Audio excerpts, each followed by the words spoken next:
Seven এই সিনেমায় part ওয়ানের শেষ দৃশ্য দেখানো হয়, যেখানে অ্যাডাম মারা যায়। অন্যদিকে দেখা যায় ডক্টর গর্ডেন তার একটি পা কেটে সে বাঁচতে সক্ষম হয়। সে একটি পা কেটে যখন বাথরুম থেকে বেরোয়, তখন সে তার পায়ে ভেপার নিয়ে রক্ত জমিয়ে দেয় আর সে বাঁচতে সক্ষম হয়। সিনেমার শুরুতে দেখা যায় শহরের রাস্তায় বহু লোক জড়ো হয়েছে। তারা এক মনে একটা দৃশ্য দেখছিল, যেখানে ব্র্যাড এবং র্যান নামক দুজন চোরকে আটকে রাখা হয়েছিল। তাদের সামনে দুটো রাখা ছিল, আর একটি ছিল মাঝখানে রাখা, যে শটের ওপরে টিনা নামক একটি মেয়েকে ঝুলিয়ে রাখা হয়েছিল। জিক্স টিনাকে এর উপর ঝুলিয়ে রেখেছিল শাস্তি দেওয়ার জন্য। তার কারণ টিনা ব্র্যাড এবং র্যানকে মিথ্যা প্রেমের জালে ঝুলিয়ে রেখেছিল। এরপর জিক্সো গেমের পরিচালক বিলি পৌঁছে একটি বাইসাইকেলে। সেই গেমের নিয়ম বলে, সে বলে যে হয় ব্র্যাড এবং র্যান কে একে অপরের দিকে ঠেলে একে অপরকে খুন করতে পারে, অথবা তারা এটা ছেড়ে দিতে পারে, আর তাতে তাদের গার্লফ্রেন্ড টিনা মারা পড়বে। পরের দৃশ্যে দেখা যায় ব্র্যাড এবং র্যান কে পুশ করে একে অপরকে মারার চেষ্টা করে, কিন্তু যখন তারা টিনার আসল চরিত্র জানতে পারে তখন তারা কে ছেড়ে দেয়, আর টিনা এর উপর পড়ে কাটা হয়ে মারা যায়। ঘটনাস্থলে উপস্থিত কিছু লোক পুলিশকে ফোন করে ডাকে, কিন্তু পুলিশ এসে শুধুমাত্র টিনার লাশ দেখতে পায়। এই ট্র্যাপটা দেখে মনে হয়েছিল যে এই ট্র্যাপ হফম্যান বানিয়েছিল। হফম্যান রিভার্স ট্র্যাপ থেকে বাঁচার পর সে তার কাটা ছেঁড়া মুখে ব্যান্ডেজ বাঁধে। এই সময় যে তার পাশে জিল লুকিয়েছিল সে তা খেয়ালই করেনি। হফম্যানের ভয়ঙ্কর ক্রোধার দৃষ্টি দেখে মনে হচ্ছিল সে কিছু ভয়ঙ্কর কাণ্ড করতে চলেছে।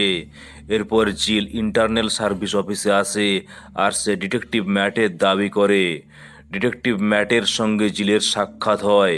জিল ম্যাটকে বলে যে আমি তোমাকে নতুন জিক্সোর ব্যাপারে বলবো, তবে আমার পুলিশ প্রোটেকশন চাই। জিল ম্যাটকে জানায় যে হফম্যানই হলো নতুন জিক্সো। ম্যাট হফম্যানের নাম শুনে অবাক হয়ে যায়, তার কারণ হফম্যান ছিল একসময় তার সিনিয়র অফিসার। তা সত্ত্বেও ম্যাট হফম্যানকে ধরার জন্য প্রস্তুতি নিতে শুরু করে।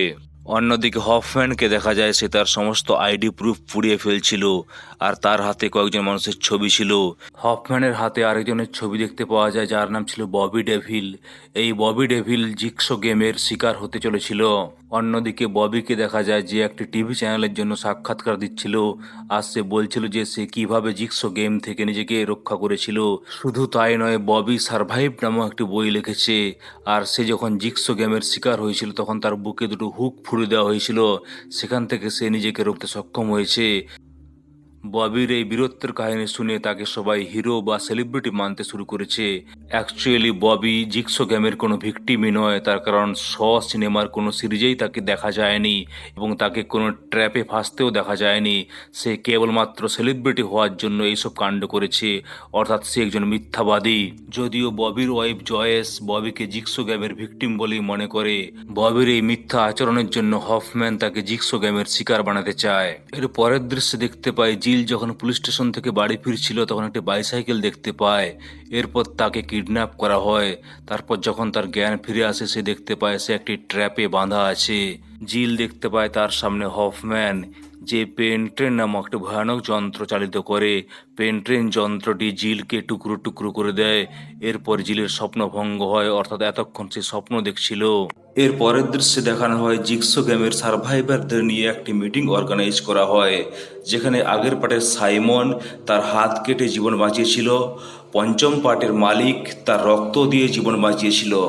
তাছাড়াও এই মিটিংয়ে উপস্থিত ছিল এডি, এমিলি এবং টেরা, যাদের জীবন বাঁচিয়েছিল উইলিয়াম।